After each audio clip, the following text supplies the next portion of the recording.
Good morning. আজকের সকালটা ভীষণ স্পেশাল। আজকে আমরা সকালবেলা রয়েছি লামাহাটা হোমস্টে। এদিকে চারিদিকটা পুরো ফরেস্টের মাঝখানে একটা হোমস্টে।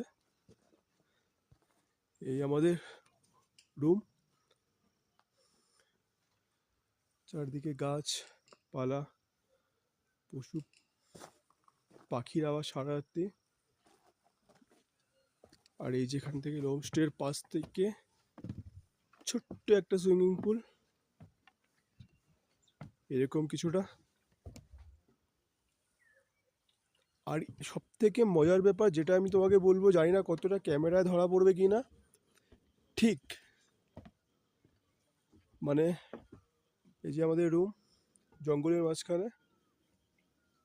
আর কালকে রাত্রিবেলা শুনেছিলাম, সকালবেলা দেখার ইচ্ছা ছিল,